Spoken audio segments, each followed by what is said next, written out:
सत साहेब बंदी छोड़ गरीबदास जी महाराज की अपार दया से हम उनकी अनमोल वाणी पे लगातार विचार करते आ रहे हैं। तो उसी क्रम को आगे लेते हुए चेतावनी के अंक पे हम बात कर रहे थे, तो आगे की साखियां लेते हैं। इसमें वाणी में महाराज गरीबदास जी हमें बार बार चेता रहे हैं कि हे नर, हे इंसान, इस जन्म का जो असल मकसद है उसकी तरफ चल। जो ये शरीर छूटने से, इस शरीर की मौत होने से पहले पहले उस सतगुरु से मिल जा।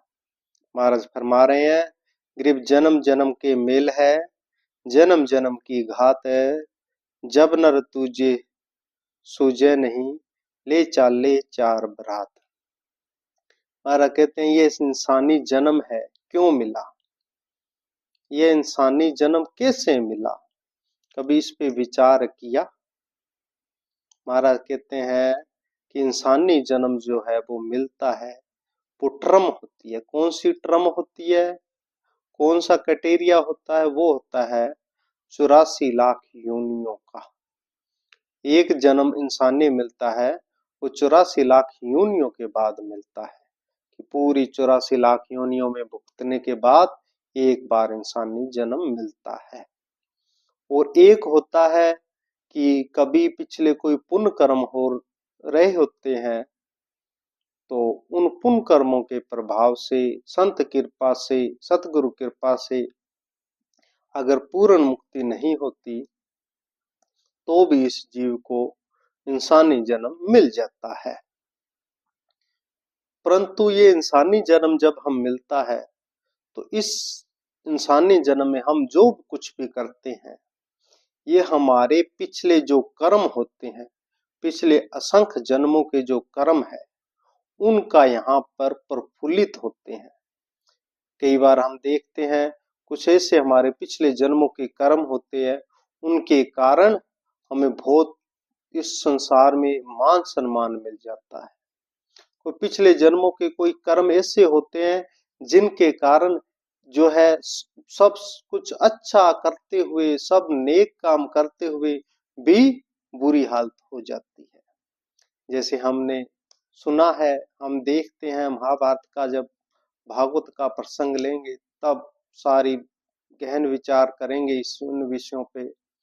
तो कहते हैं कि भीष्म पितामह ने कहा भगवान श्री कृष्ण से कि हे भगवान, मुझे अपने पिछले 100 जन्मों तक याद है, मैंने कभी किसी का कुछ बुरा नहीं किया, तो मेरा ये कौन सा कर्म है कि मैं आज जो तीरों की सुइयों पर पड़ा हूं। तो भगवान मुस्कुराने लगे, कहते भीष्म पितामह, आप ज्ञानी हो, क्या इस इंसान के सिर्फ 100 ही जन्म होते हैं। तो भीष्म पितामह कहने लगे ये तो है। महाराज कहते ऐसे करो, 100 से आगे चलना शुरू करो, 101, 102, 103, आगे चलते चलते एक जन्म में भीष्म पितामह क्या देखते हैं, एक कोई सांप है रास्ते पे पड़ा है। भीष्म पितामह उसको रास्ते से हटाने के लिए उनके हाथ में जो सेला होता है उससे उसको उठाते हैं और दूर जोर से फेंक देते हैं। देखते नहीं भी कहां पर जाके गिरा है। वो एक सूलों वाला पेड़ होता है, उन सूलों पर जाके, उस पेड़ पे जाके वो सांप गिर पड़ता है और वो उसके सारे शरीर में जो है सूलें चुभ जाती है। तो वो तरस तड़फता तड़फता मरता है। तो भगवान कहने लगे भीष्म पितामह देख लीजिए, कहते हैं भगवान मैंने ये उस जन्म में मेरे को कभी ख्याल ही नहीं था कि जो मैं ये कर्म कर रहा हूं, मैं इसको हटाने के लिए दूर फेंक रहा हूं, ये ऐसे सूलों वाले पेड़ पे जाके पड़ेगा और ऐसे मरेगा और एक जन्म में मेरे को ऐसा होना पड़ेगा। कहने का भाव है कि जो हमारे पिछले संख्य जन्म होते हैं उनके कर्मों का हिसाब भी इस इंसानी जन्म में होता है। परंतु अगर हम सतगुरु के शरण में आ जाएं, सतगुरु की संगत कर लें, भजन सिमरण करें, तो जो हमारे पिछले जो पूरे कर्म है उनसे हमें कुछ ना कुछ राहत मिल सकती है, मुक्ति मिल सकती है। ये मुक्ति मिलती तभी अगर हम सतगुरु से जुड़ जाएं। तो हमें इस इंसानी जन्म का एक फायदा है कि इसमें इंसान सतगुरु से जुड़कर नए अच्छे कर्म बना सकता है, जिन कर्मों पर चल के, जिन पर चल के ये इंसान उस परम धाम सतलोक पहुंच सकता है। और कोई रास्ता और किसी जूनी में नहीं हो सकता। इसलिए महाराज कहते हैं, जन्म जन्म के मेल है, जन्म जन्म की घात, जब नर तुझ सूझे नहीं ले चाले चार बरात। महाराज कहते हैं कि पिछले अगर जन्मों के जो कर्म है, बुरे कर्म अच्छे कर्म, उनको ही भोगना है और उनमें ही रमन रहना है। तो फिर तेरे को आगे का अगर कुछ दिख नहीं रहा तो भाई एक दिन ते क्या देखेगा। महाराज कहते हैं कि मौत हो जाएगी और चार शख्स तेरी शोभा यात्रा निकालते हुए शमशान घाट जाएंगे, और कुछ होने वाला है नहीं। फिर महाराज का कहते हैं कि गरीब निर्वाणी के नाम से हिलमिल रहना हंस, उर में करिए आरती कदे ना बूढ़े बस। मां कहने का भाव है कि सतगुरु के शरण में उस निर्गुण नाम का सिमरन किया जाए, जाप किया जाए, तो उस मालक से, उसकी भक्ति से ओत प्रोत रहा जाए, हर पल उस परम भक्ति के परम आनंद में गोते लगाए जाएं, और उर में करिए आरती कहने का भाव अंदर उसका सिमरन किया जाए, भजन सिमरन संध्या आरती करी जाए, तो कदे ना बूढ़े बस, फिर तेरा वंश कभी खत्म नहीं होगा। कौन सा वंश? संसारी नहीं, कहने का भाव है तो उस परम धाम में पहुंच जाएगा जहां पर ना कोई जन्म है ना कोई मौत है। फिर महाराज कहते हैं, कृप पंछी उड़े आकाश को, कित को कीना गमन, यमन ऐसे जात है जैसे उद्भुत पवन है। महाराज कहते हैं पंछी है, ऊपर की उडारियां मारते हैं, बहुत ऊपर चले जाते हैं, फिर आना तो उनको नीचे ही है, नीचे ही आएंगे, खाने के लिए नीचे ही आएंगे, ऊपर कहाँ पे उनको कुछ मिलने वाला है।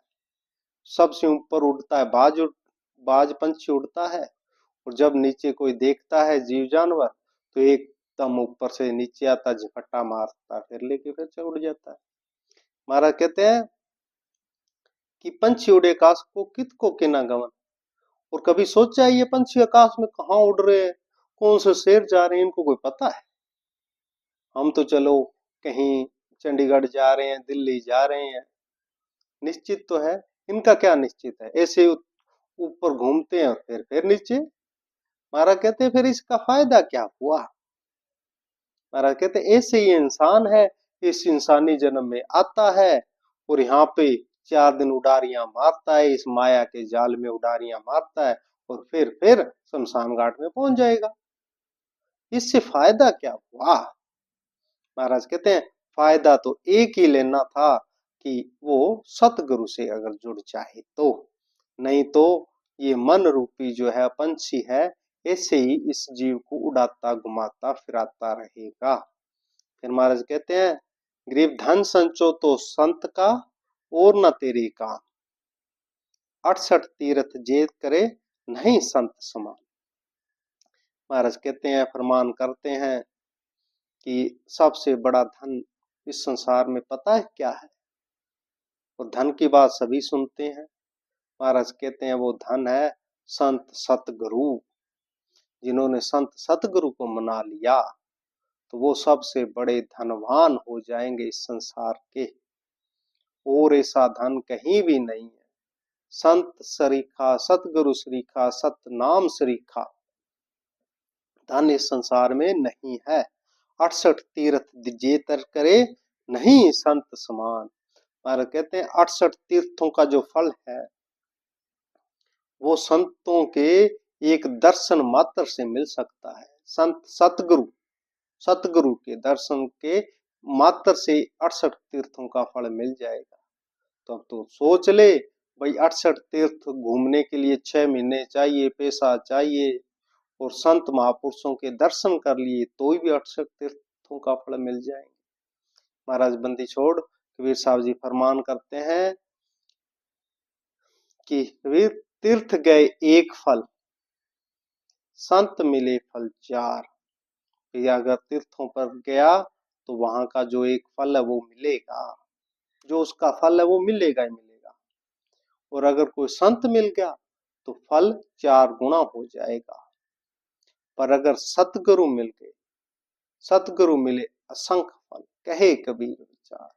अगर सतगुरु मिल गए, सतगुरु के दर्शन कर ले, सतगुरु की सेवा कर ले, सतगुरु का संग कर लिया, सतगुरु का नाम का सिमरन कर लिया, तो तेरे को असंख्य फल मिल जाएंगे। जो अक्षय फल पुण्य है वो मिलेंगे।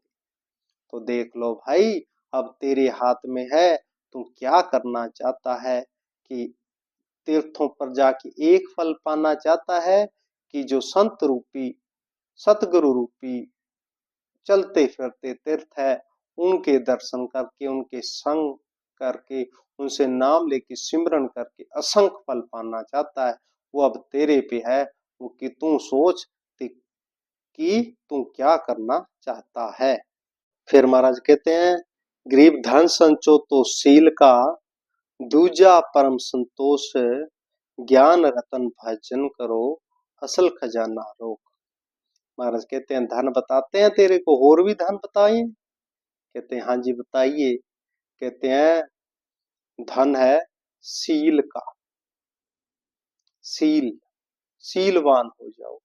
कोई कुछ बोल दे तो नम्रता रखो, सहनशीलता रखो, किसी को कड़वा वचन नहीं कहना, किसी के आगे अहंकार नहीं करना, अपने आप को नीचे अधीनता में रखना, ये सबसे बड़ा धन है। महाराज कहते हैं और धन बताएं? कहते हाँ जी बताओ। कहते हैं एक दूसरा है, वो है दूजा परम संतोष। संतोष रखो, जो जितना मिल रहा है उतने में संतुष्ट रहो और उस परमात्मा का शुक्र करो। हे परमात्मा तेरा धन्यवाद है। अगर तुम एक दो समय में की रोटी दे रहा है तो भी तेरा धन्यवाद है, कभी एक समय मिल गई तो भी धन्यवाद है। उस मालिक के प्रति दया रखो। देखो अपने से नीच, अगर कभी विचार करो कि जो अपने से नीचे वाले हैं, जैसे प्रभु की दया से हमारा पूरा शरीर तंदुरुस्त है, हमारे पास मकान है, हमारे पास काम है, पैसा है, नाम भी ठीक है। दूसरी तरफ नजर मारो जो कच्चे मकानों में है, दिहाड़ी भी कभी कभी लगती है। और नजर मारो जो झोंपड़े में रहते हैं, झुग्गियों में रहते हैं। और नजर मारो जो रोड पे रात बिताते हैं। और नजर मारो आगे तो फिर क्या देखते हो, जिनकी किसी की हाथ कटे हुए हैं, किसी की टांगे कटी हुई है, किसी की आंख नहीं है, किसी के कान नहीं है। कितनी बुरी हालत है। कोई बीमारियों से जकड़ा पड़ा है, अस्पतालों में जाके देखो। कहने का भाव ही क्या है? कहने का भाव ये है कि हे इंसान, तू सोच कि सतगुरु ने की कृपा से तू कितना भाग्यशाली है, जो तेरे को तंदुरुस्त शरीर मिला हुआ है। तेरे को सतगुरु की कृपा से 2 वक्त का अच्छा खाना मिल रहा है। सतगुरु की कृपा से तू सत्संग में जा सकता है, इतना तेरे पास सुविधा है। कहने का भाव है कि तू अगर दूसरों को देखेगा तो अपने आप में संतोष आना चाहिए, और तू तृष्णा मत कर, जो मिला उसमें संतुष्ट हो जा, संतोष कर ले। और हर पल उस सतगुरु का, उस पूर्ण बंदी छोड़ का शुक्राना कर। ज्ञान रतन भंजन करो, और जो सतगुरु के अनमोल ज्ञान के जो वचन है उनके समान जो है कोहिनूर हीरा भी नहीं है। सतगुरु के वचनों के समान क्या हीरों की गिनती है? कोई गिनती नहीं है। ये उन कहते हैं कि उन सतगुरु के अनमोल रूपी वचनों के खजाने के हीरों को इकट्ठा कर, क्योंकि उस दरबार में उनकी कीमत है। ये दुनिया में ये संसारी हीरे चलते हैं, पर उस सतगुरु के दरबार में सतगुरु के वचन रूपी हीरे चलते हैं। फिर महाराज कहते हैं असल खजाना रोक, यही असल खजाना है, इसको बचा। फिर महाराज कहते हैं गरीब दया धर्म दो मुक्त है, बुद्धि विवेक विचार हरदम हाजिर हुजिए, सौदा त्यारम त्यार। और फिर महाराज इसी बात को आगे बढ़ाते हैं, कहते हैं दया और धर्म, सब प्राणियों पे दया करो, ये इंसान का पहला धर्म है। धर्म धर्म यज्ञ करो, अगर सतगुरु ने अब तेरे को समर्था दी है तो फिर भोग भंडारे करो, जीवों पे दया करो, कोई धर्म यज्ञ करो। फिर महाराज कहते हैं बुद्धि विवेक विचार, इस पे तो कभी बुद्धि लगा, इस पर विचार कर, चिंतन कर। फिर महाराज कहते हैं हरदम हाजिर हो जाइए, सौदा त्यारम त्यार, और सतगुरु के दरबार में सौदा तैयार है, जो भाई जैसा करेगा उसको वैसा फल मिलेगा ही मिलेगा। फिर महाराज कहते हैं गरीब साहिब साहिब क्या करे, साहिब तेरे पास सैंसी किस्सों खोज ले, उल्टा पुष्ठा श्वास।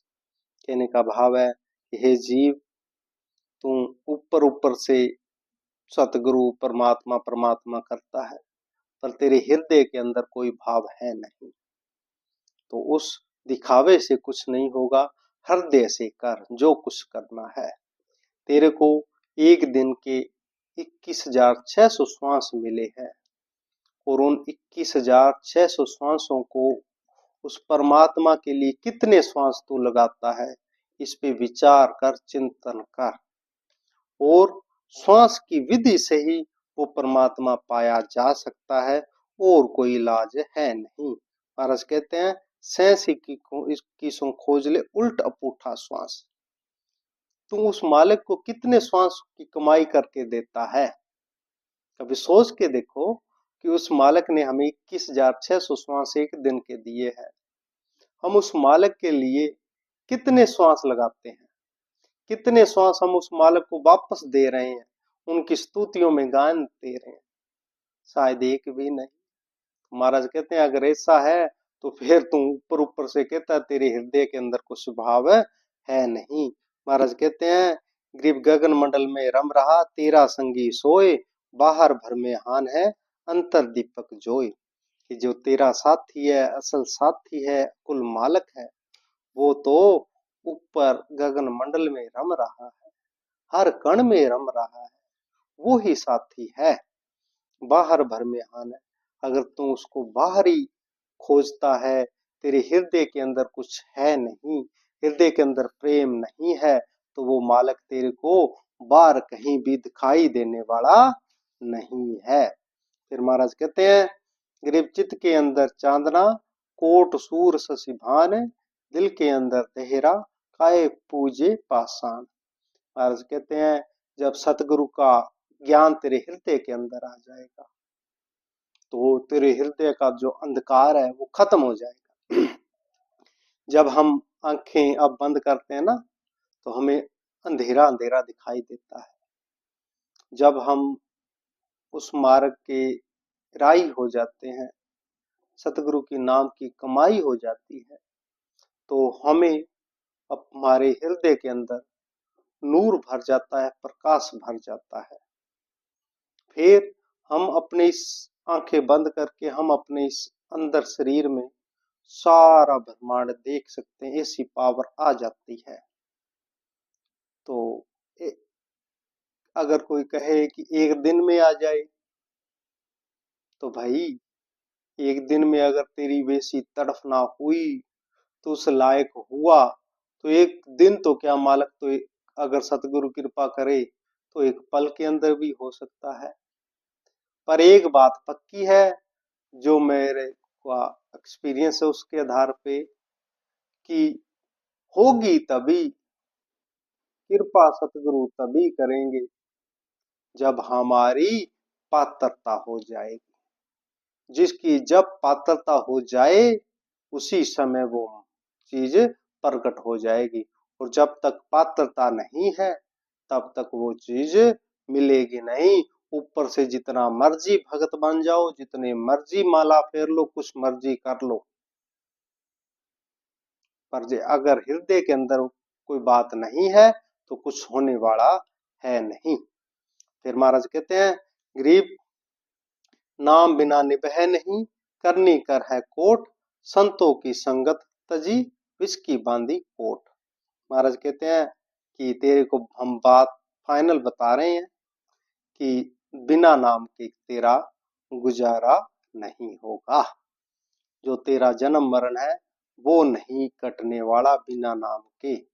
करनी कर है कोट, तो संसारी क्रिया जितनी मर्जी कर ले, अगर तेरे अंदर पूर्ण विश्वास, पूर्ण समर्पण, पूर्ण प्रेम नहीं है तो कुछ भी फायदा होने वाला तेरे को है नहीं। तेरे को फायदा एक ही जगह हो सकता है, कौन सी? संतों की संगत। अगर इनसे संतों की संगत करी तभी तेरा कोई फायदा है। अगर तूने संतों की संगत तज दी, छोड़ दी, तो फिर महाराज कहते हैं नहीं तो इनकी संगत छोड़ के बाकी कुछ भी करता है तो फिर वो तो एक जहर की पोटली है जो तू सिर पे लेके जा रहा है। फिर महाराज कहते हैं, गरीब झिलमिल दीपक तेज के, दसों दिशा दर हाल है, सतगुरु की सेवा करे, पावे मुक्ता माल। तो कहने का भाव है कि जब भक्ति की कमाई होगी, झिलमिल झिलमिल झिलमिल झिलमिल सब अंदर के नजारे हैं, ये बाहरी नजारे नहीं है, ये अंदर के नजारे हैं। जो अंदर की जिसको रूहानियत में चढ़ाई होती है उनके लिए ये बातें हैं। फिर महाराज कहते हैं, दसों दिशा दर हाल। बाहर तो हम चार दिशाएं देखते हैं, फिर कहते हैं दसों दिशाओं में घूमेगा तुम, वो झिलमिल दीपक के नजारे दिखेंगे। सतगुरु की सेवा करे, पावे मुक्ता माल। अगर सतगुरु की सेवा करी तो तेरे को वो अनमोल खजाना मिल जाएगा जो कभी भी खत्म नहीं होगा। फिर महाराज कहते हैं, गरीब ले का लाहा लीजिए, ले की भरिए लार, ले की बनजी कीजिए, ले का साहूकार। फिर महाराज कहते हैं, गरीब ऐसा लाहा लीजिए, संत समागम सेव, सतगुरु साहिब एक है, तीनों अलग अभेद। हम इस पर पूरा विचार कर चुके हैं एक अलग वीडियो में, जिसमें हमने बात की कि परमात्मा, साहिब, संत और साधु का असल मतलब क्या है। तो वहां पर विस्तार से बात हुई है इस विषय में। तो ये सारे अंग उस सतगुरु के ही है, उस ईश्वर मालिक के ही है। ये हमारी समझने की अवस्था का फर्क है। जैसे जैसे हमारी अवस्था बदली जाती है वैसे वैसे हम उस पूर्ण मालिक को समझ लेते हैं। फिर महाराज कहते हैं, करीब चेत सके तो चेतिए, कूके संत सुमेर, 84 को जाता है फेर सके तो फेर। महाराज कहते हैं, संत बार बार तेरे को एक ही बात पुकार रहे हैं कि हे इंसान, मौका है, बच जा, नहीं तो 84 में जाएगा। फिर महाराज कहते हैं, गरीब मन माया की डुगडुगी, बाजत है मृदंग, चेत सके तो चेतिए, जाना तुझे बिनंग। गरीब नंगा आया जगत में, नंगा ही तू जाए, बीच में ख्वाबी ख्याल है, मन माया भरमाए। गरीब फूक फाक फारिक किया, कहीं ना पाया खोज, चेत सके तो चेतिए, यह माया की चोज। महाराज कहते हैं कि मौत की डुगडुगी बज रही है और रोज कोई न कोई जा रहा है और पता नहीं 13 नंबर कब आ जाए, इसलिए वो 13 नंबर आए उससे पहले पहले चेत ले, होशियार हो जा, नहीं तो बुरी हालत होगी, 84 में जाएगा। और कहते नंगा आया जगत में, नंगा आया तू, और हदबद क्या है, ये कफन ही होता है, वो भी बिल्कुल घटिया कपड़ा होता है। उस उनको भी पता भी इसने कुछ पहनने थोड़ी है। तो भाई महाराज कहते हैं बहुत बुरी होने वाली है, इसलिए तू संतों के संग में लग जा तो तभी तेरा कुछ हो सकता है, नहीं तो ये शरीर फूंक फांक दिया जाएगा और कहीं दूसरे तीसरे दिन सारी हड्डियां हुडियां, कोई बच गई कोई राख है, सब इकट्ठी करके नदी में बहा देंगे, फिर तेरा कोई नाम ना कोई निशान। काम जय सीताराम।